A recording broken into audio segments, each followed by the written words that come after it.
When you need mealtime inspiration, it's worth shopping Kroger, where you'll find over 30,000 mouth-watering choices that excite your inner foodie. And no matter what tasty choice you make, you'll enjoy our everyday low prices, plus extra ways to save, like digital coupons worth over $600 each week. You can also save up to $1 off per gallon at the pump with fuel points. More savings and more inspiring flavors make shopping Kroger worth it every time. Kroger, fresh for everyone. Fuel restrictions apply. Sports Social, now on the Sports Social Podcast Network. Want to beat your mates at fantasy football this season? Why not join us at Fantasy Football Scout, the home of fantasy football? We're one of the leading fantasy football sites in the world. We have tons of expert daily content available for everyone, from new players to seasoned experts. Join us today by subscribing to our podcast for free. Just search Fantasy Football Scout. Don't let Brian win the mini-league again. Thanks for choosing this free Anfield Index podcast. If you'd prefer to listen to this or any of our other shows without adverts, then now's the time to check out Anfield Index Pro. With AI Pro, you can supercharge your entire listening experience.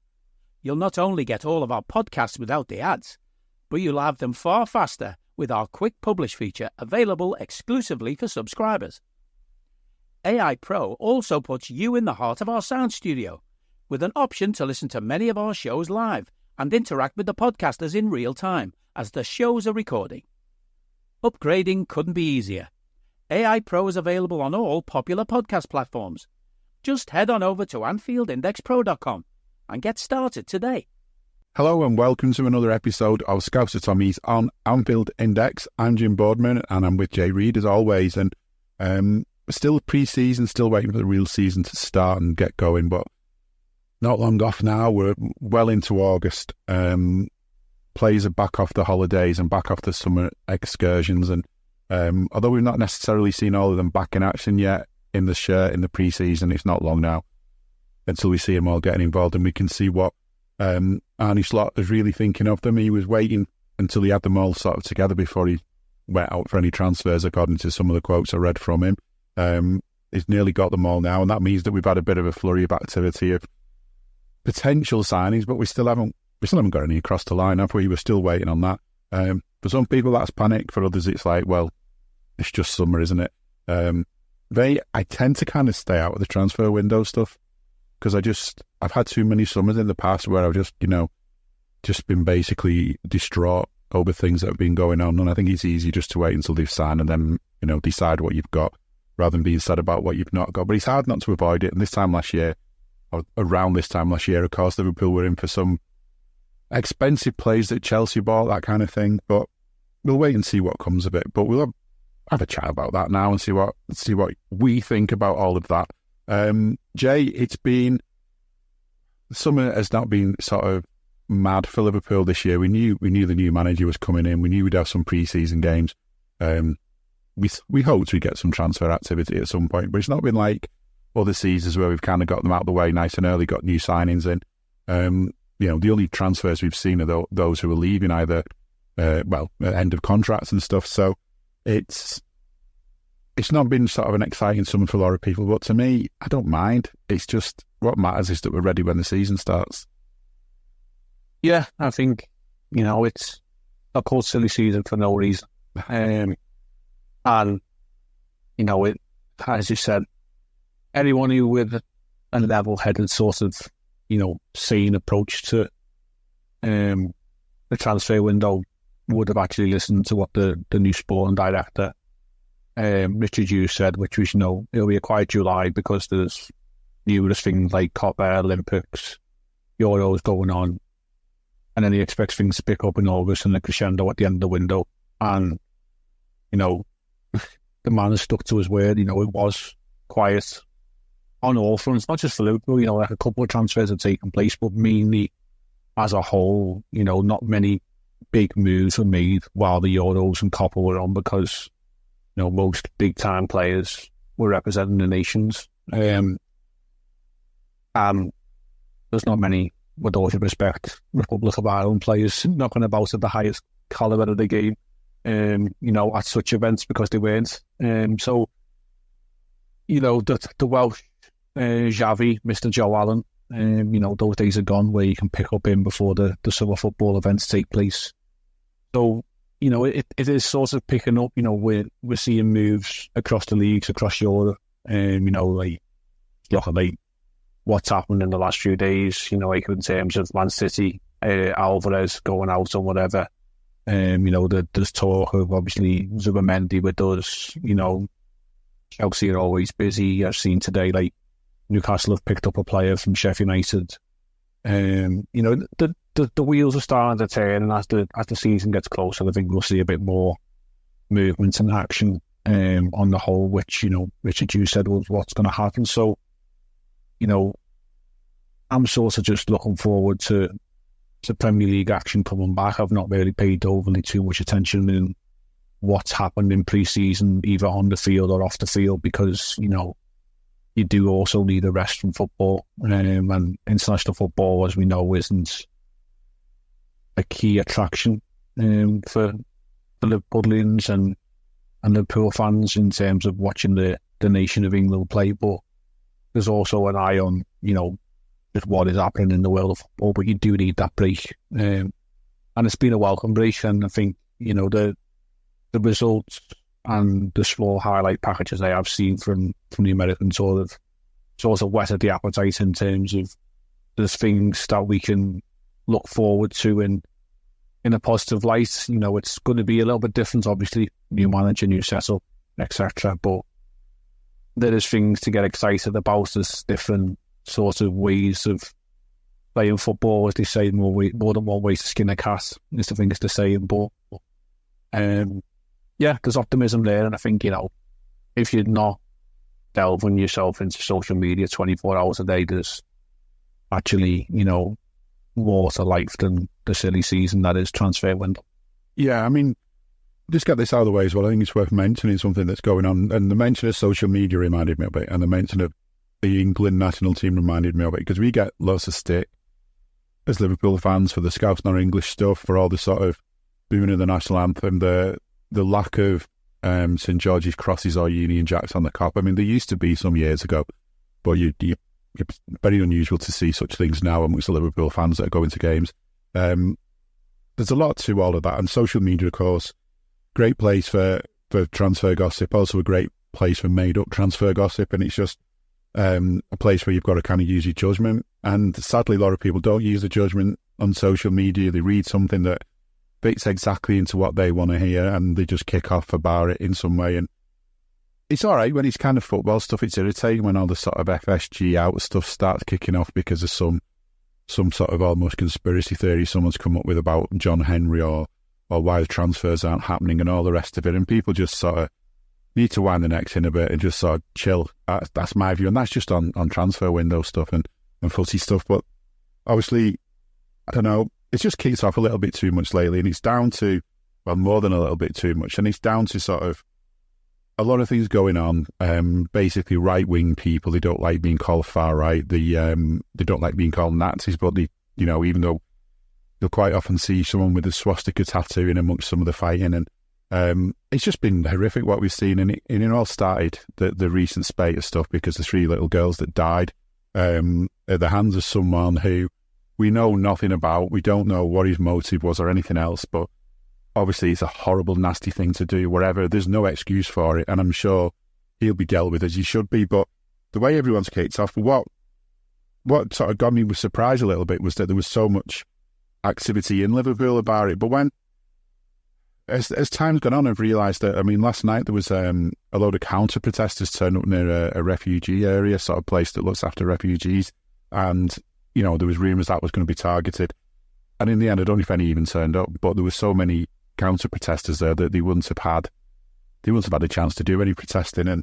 And it's just been horrendous. I think it's been up and down the country, but I still think the overall feeling is that from the point of view of people in and around Liverpool, that this kind of behaviour is not welcome. I mean, that's the point of view of most people in the country. I saw in Newcastle, there was a load of protesters going to go to some part of Newcastle, I don't know the place, and there were so many there. There wouldn't have been room for any, so many sort of counter-protesters were there, that there wouldn't have been any room for the actual racist protesters that were talking about going there. what's made it worse has been social media as well. I think Elon Musk on Twitter has just basically been going around amplifying the post by Stephen Yaxley Lennon, who calls himself Tommy Robinson, to make himself more like one of the people he tries to pretend to be. We've had politicians sort of sitting around who've kind of stoked up the fire, sitting around watching from a distance, instead of coming out and condemning it. But I think given time, it's all kind of works out the right way. I don't know, I'm less interested in going on Twitter nowadays because of the way Elon must be, and it feels like it's a bit of a horrible place to be. Obviously, you're still going to look, but I hope that over time people do move away from there, just because it's just not worth giving him the ability to fund all of this. But I think the overriding thing I got out of it all, though, was that yes, there is always going to be a minority of people.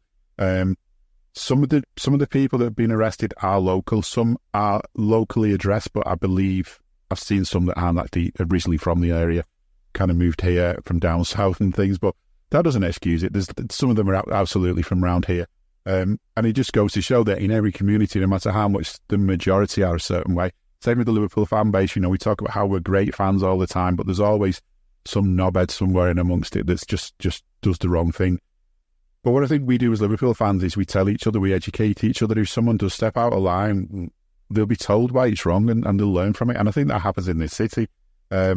These people have probably been sat in their own houses, doing nothing, but festering away, no one to talk to. They've come out and done all of this. But I think, if people could just sit to one side and sit down and explain it to them, show them how they've been lied to. I don't reckon all of them are as bad as they've been. The world's not as bad as they're thinking it is, and maybe when I've done the stuff. But yeah, I think I've gone on long enough for now. But yeah, the main thing I'm trying to get across here is that, yeah, we've acknowledged what's gone on, but it's just not welcome in Liverpool. And I still think that in Liverpool, as has happened before, you try and come back, you will be sent out with the Benny Hill theme playing at you. Yeah, I think, no relation to mine, but Peter Reid last night summed it up well with a reply to Elon Musk and said, "You're a knobhead, lad," which was, just quality, straightforward, no messing around. Scouse sort of humour, but, with an actual meaning behind it because, he's saying the truth. And he's not scared to mince his words, as Peter Reid, and we all should know that, blue nose or not. And, I went on holiday last week, and the incident which happened in Southport happened on the day I flew out, and I landed into Spain, and the phone lights up with what's going on, and you're like, no, this can't be sort of happening, really. And there's so much speculation that came out within the first hour or two of what had happened, reason behind it, who it was, blah blah blah. The key word is speculation.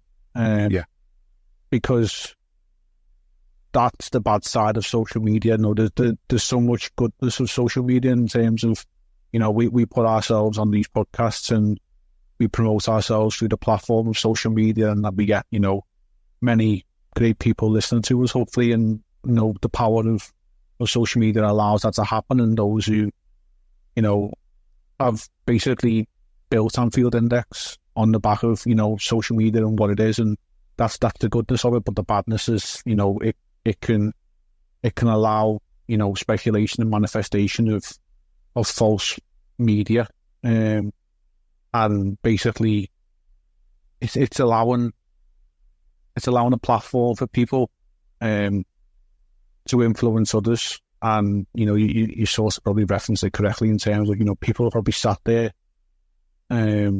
looking for something to vent the frustration at, because things may not be going right, and they're venting the frustration at the wrong angles, because the key word I always think of is education. Yeah. And seeing the scenes last week where mindless, uneducated people attacked the library, which is not just a library for people to go and read books or get information from it. It's a community centre. It allowed so much more for people of that community. It had a food bank in it as well.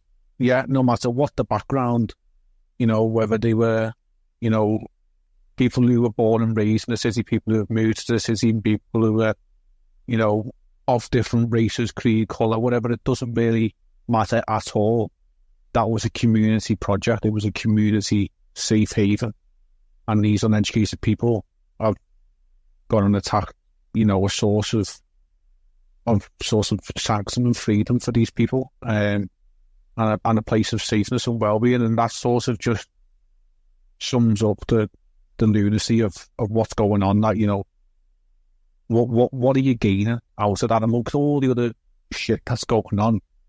You've basically, your reasoning behind some of the actions where, for the future of our kids, well, you've just gone and attacked probably what most of your kids might actually need right now or one day in the future. You've ruined that sort of place for them to go and use, and that sort of tool in their lives that they may actually need something from. And we could spend hours discussing all this, but yeah, I think what we're slowly seeing as the days go on by is there's more people with sense coming to the forefront. There's supposed protests that were planned as we record this on a Thursday afternoon on Wednesday evening, and thankfully, not an untoward happened, and the correct thing happened in terms of the people united and stood up against the small minority, because that's what is happening. It's the small minority trying to create mass divisions, and they were outnumbered in so many ways. And the fact that people will try and do things in the city of Liverpool to cause disruption, and of course there will be people in minorities who will back on and probably tag on and support that, because they're probably uneducated enough to realise what actually the reality of it is. But there will always be a more community thought, educated mindset of people to stand up and say, you know what, like that's not what the city's about. That's not what the city was built on. That's not what we stand for. That's not what we believe in. And we will band together, red or blue or neither, and we will club together and we will basically eradicate this sort of lunacy that's going on. And, hopefully as quick as it sort of rose to prominence and become an issue, it can be quickly as stamped out and put to bed. And people who were aggravating such things and causing such unrest for so many people, can be rightfully brought to justice, because there's no need for what's going on. I've got an Indian family who live next door to me, and I was speaking to them over last night, and she said she stopped her own 22-year-old daughter from going to the cinema because she didn't feel safe. And I said that shouldn't be happening in this day and age. There's so much bad around this that it shouldn't be affecting people like that from stopping young adults going out because they don't feel safe. So hopefully,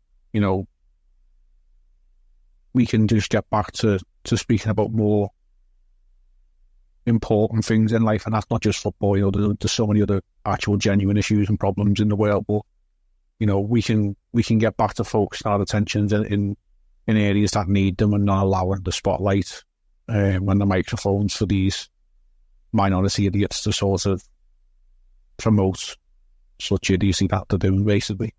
This episode is brought to you by our good friends at NFL Sunday Ticket on YouTube TV. I'm sure by now you've all gotten back into your Sunday routines, but they could be even better. With NFL Sunday Ticket and YouTube TV, you get the most live NFL games all in one place, every game, every Sunday.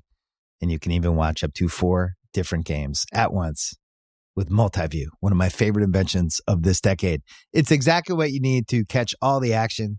Make your Sundays more magical. And also, YouTube TV is great. I got it this year. It's awesome.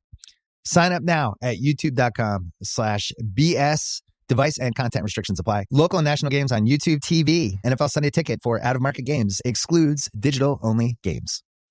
When you need mealtime inspiration, it's worth shopping Kroger, where you'll find over 30,000 mouth-watering choices that excite your inner foodie. And no matter what tasty choice you make, you'll enjoy our everyday low prices, plus extra ways to save, like digital coupons worth over $600 each week. You can also save up to $1 off per gallon at the pump with fuel points. More savings and more inspiring flavors make shopping Kroger worth it every time. Kroger, fresh for everyone. Fuel restrictions apply.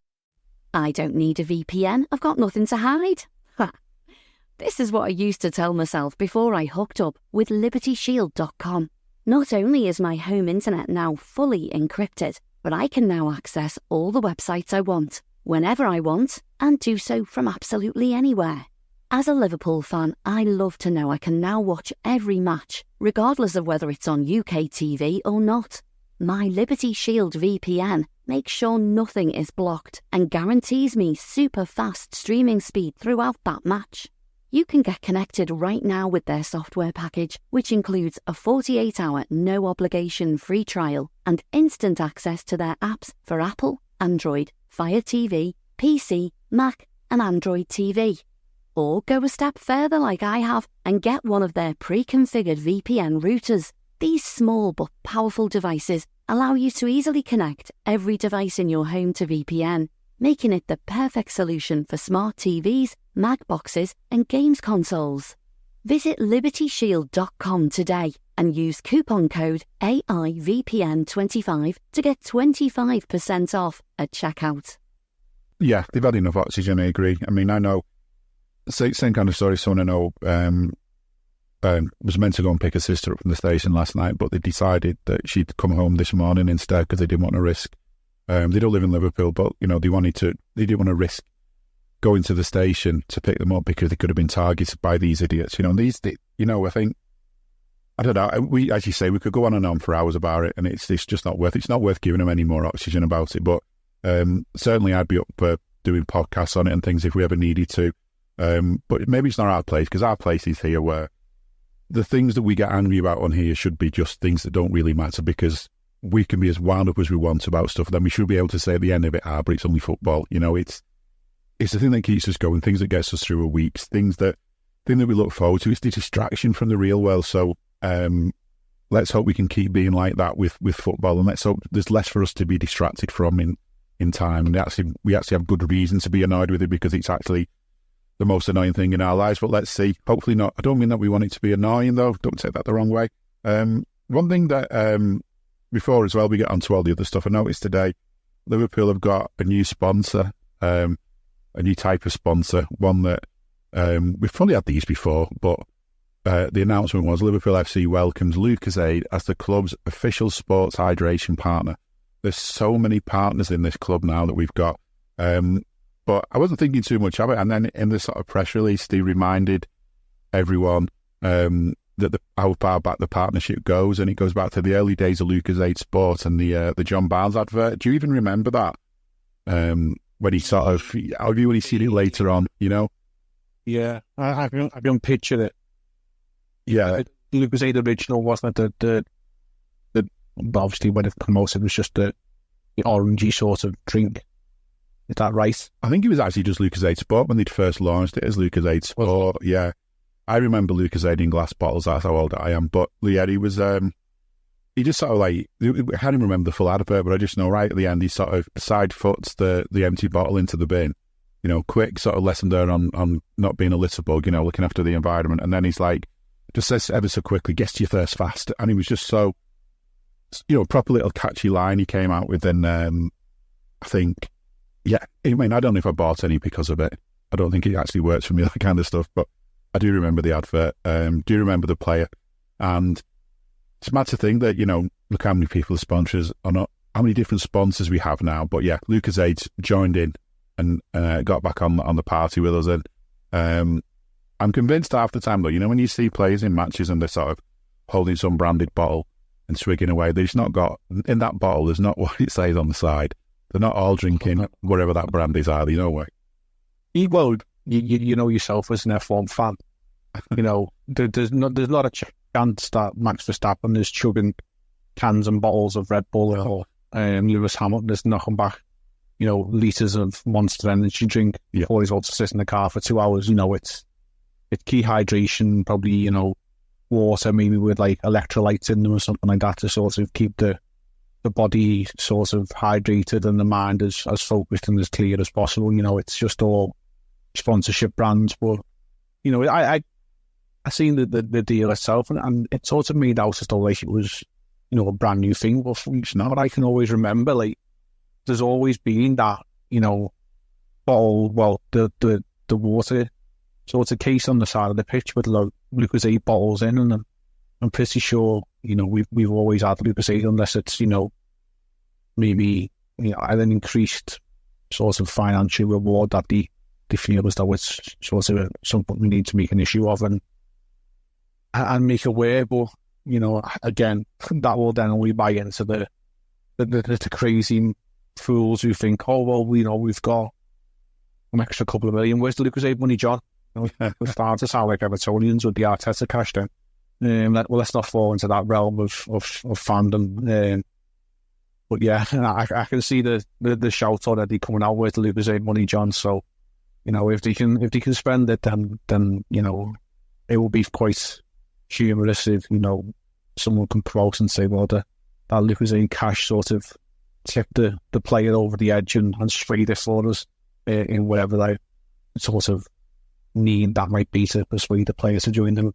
Yeah, we're just waiting on transfer window deadline day, and it's looking like this deal's going to come through, and then all of a sudden we up our offer by £2 million or something. It's like, yeah, that was Lucozade that bought us that. Could also imagine other people kicking off and saying, why didn't you go with Monster? Why didn't you go with Red Bull? You'd have got more off them. As if they sort of know all the ins and outs of the money these people throw into stuff. Red Bull, I still, that's for another podcast on another day. I still don't understand how Red Bull makes enough money to sponsor all the sports teams that they sponsor, especially having like 2 F1 teams and things like that. But maybe there's some real addiction to that stuff. I don't know. I don't understand. I don't hate Red Bull, but I just don't get how it can be so successful. Maybe I'm missing something somewhere along the line. If we do get that money, though, whatever it's going to be spent on, I think when it comes to transfers, I get that. I understand with Arne that he wants to wait and see what he's got. There's young players that last year we saw glimpses of. We saw more than a glimpse in some cases. He's great with young players, according to all stories you hear about him. So I'm looking forward to him sort of getting the best out of these young players. And he's had a chance now to kind of assess them and see which ones he thinks are ready to play a proper part in the season, not just sort of called on for an emergency, but more, genuinely ready to start with us. And also which ones he really wants to see go out on loan, because he knows that the worst thing for them will be just sitting around getting the odd game here and there when they'd be far better off going down a division and playing every game if possible. And also, of course, some players have left. Some players who were, every single one of our sort of established players is kind of either a year closer to being at their peak of power ever, or he's already a year further away from it and a year nearer to the end. So this time last year, before we knew what kind of a season we were going to have, we were all going on about what we needed. We wanted to make certain signings in certain places. And we all felt, I think, when the season started, I can remember doing so many podcasts on it with yourself and with others. And this thing about we need a set, whatever name you want to give it, but we'll call it a defensive midfielder. That's what we were out for. That's what we were looking for. We bought all these other types of midfielder. And we bought Endo, who kind of is that, but isn't the sort of high quality one that you want. You think of him more as a backup.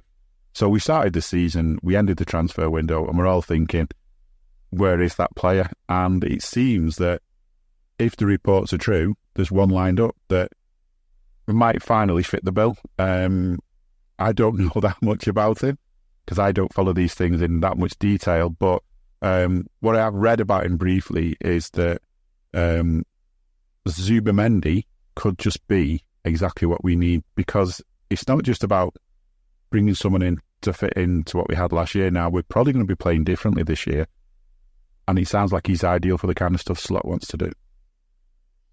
Yeah, I mean, I'm of the same sort of knowledge of you in terms of what Zubimendi is. Basically my only seeing of him play football was the 45 minutes in the Euros final against England, and didn't do too bad there. You know, he come on and replaced Rodri, and if the biggest compliment you can give him is if Rodri is such the key player that he is for Manchester City and Spain, that he wasn't missed. Yeah.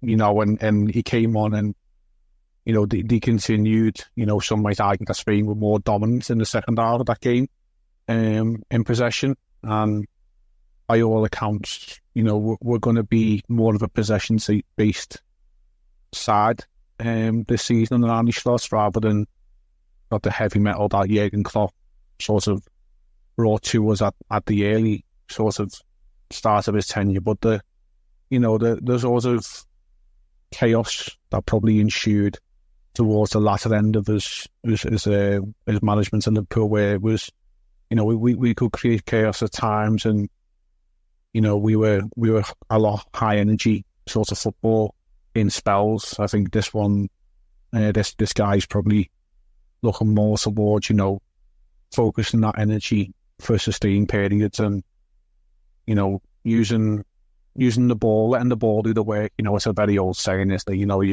if you keep the ball, let the ball do the work, you're tiring the other team out, and eventually, you know, the openings will come. And you've got enough intelligent players, you know, you'll find them openings, and eventually it'll prevail, and the football will speak for itself. So, you know, it is going to be a slight change, as I said earlier on, and if it's people who are more comfortable on the ball in the middle of the park, then with all due respect to Endo, you know, he's got qualities that can be useful in some aspects of how he wants to play football.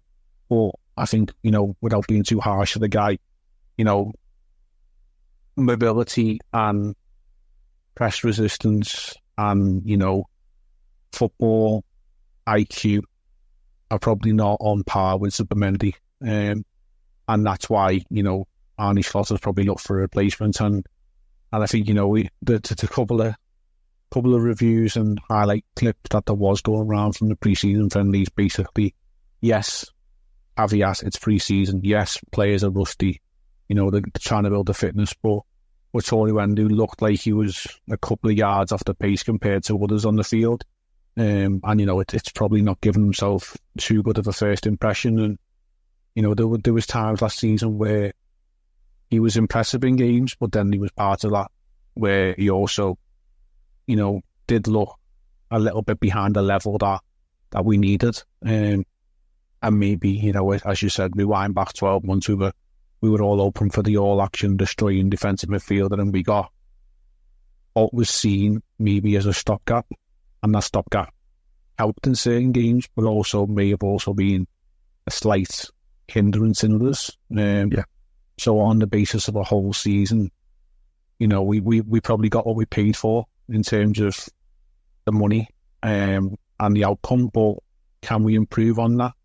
Yes. Should we be improving on that? Yes, of course we should. We should always be looking to improve, no matter who you are and what your standing is in the team. You know, if you can make an improvement anywhere and make the whole, you know, start 11 better, and whether that be, you know, replacing a fan favourite who may be getting towards the latter age of his career, you know, you're thinking there maybe Andy Robertson, something like that, if we can find a left back who may be of a higher calibre and can give us a more consistent, higher level of performance, then maybe we might get out of Andy Robertson, but you get, you know, 20, 25 good games of Robertson across the season, then, you know, maybe that's something you look towards. So, you know, we should always be looking down that route, and hopefully that's what we are doing. And, you know, I hope that, you know, the whole sort of media circus that is playing out at the moment with the Zubimendi thing, you know, I don't think Paul Joyce and David Ornstein come out with the stories that they come out with in the last few days without prior knowledge from the club and word from the club that, you know, this is the fellow we're looking at, and we've kept our water, you know, sort of taps turned off throughout the summer, and we've kept our cards close to our chest, and we've sort of played it quite coy. But now that this has sort of got out there, because we want this lad and we think that we're going to get this lad, so, you know, I think that there probably is more substance to it than what's being led to believe. Yeah, and I was just thinking, like last year as well, we lost, and I know some people feel that at least one of these names wasn't missed, but you know, some do. But they were missed because wherever they did certain level of a job for us, and even if it wasn't as good as it had been at other times in their careers, we still missed it. I'm thinking of Henderson and Fabinho, and obviously we didn't get to use Thiago this season, and they're the kind of players who maybe you might have expected to play deep in midfield and be doing something for us, and they weren't around and they weren't replaced. But the other thing I think can sometimes get forgotten in transfer windows, because everyone's on this sort of like mad buzz about the transfer window, is that you sometimes start thinking about whether you need a player because, well, but we've got someone in that position. Well, it's not a case of like picking the same 11 for all the games in the season. Every single game is going to be important to us this season. It's not even, I'm not saying we didn't treat the Europa League as an important competition, but with all due respect, certainly in the group stages, it was like playing a League Cup game in a lot of ways. It wasn't as big and difficult an opposition that we were necessarily going to be up against. So you were able to put a so-called lesser team out. But I think this season, every game is going to be important. I don't see Slot being someone who's going to necessarily say the cup games don't matter. I think he'll obviously sort of prioritise them a little bit, but I still feel he's going to be someone who'll want to do well in them because he knows what they mean to the club. He'll see that Champions wall with a list of all the trophies we've won. He doesn't just talk about leagues and European Cups, he talks about all the others as well.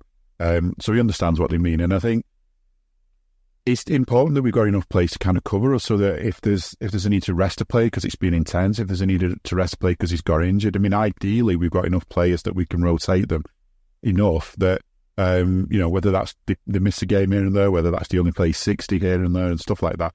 If we've got enough players with enough quality, then hopefully we're not in as much of a situation where we get injuries like we've had the last few years, where if there's one thing to be critical of about Liverpool in the Klopp era, it was we had a lot of injuries. Now, when I say possibly critical of it, it's a typical kind of social media thing to say, oh, look at all those injuries Liverpool had. It must be down to the way Klopp plays and the way, let's blame it on someone at the club. It's not like that. It's not as simple as that. And I'm sure, would we have won anything if we hadn't been as intense as we were? Maybe not.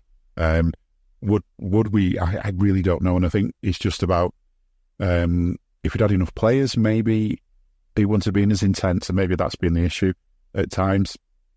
He does sound like, this guy does sound the real deal. I think I'd be very upset if we couldn't afford him. Apparently he's got a €60 million release clause. And if we haven't got that kind of money at least this summer, I'd be surprised, but who knows?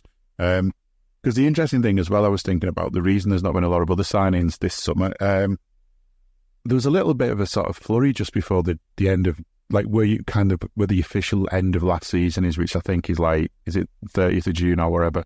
And then the next day is the official start of the new season as far as transfers are concerned. And so there was a bit of a flurry of players disappearing and being sold and stuff, and bought it just before then. And there's a feeling that some clubs were doing that to kind of get through the profit and sustainability rules. There was didn't Everton go out and buy players and things as well, and it all seems a bit, there was sell players, I can't remember exactly, but there's definitely been a kind of talk. They were dealing amongst themselves. Yeah.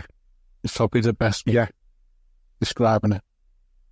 So yeah, I think that's it. Yeah, they sold a player, Bobbin, to Villa for around 10 million, but then they bought a player off Villa for 10 million, and because Bobbin was a academy graduate for Everton, it's classed as a 10 million profit, but then the lad they bought from Villa will be on a 4-year or 5-year deal, so they spread that out, so actually they're only paying 2 million out this year, so in essence they're 8 million up.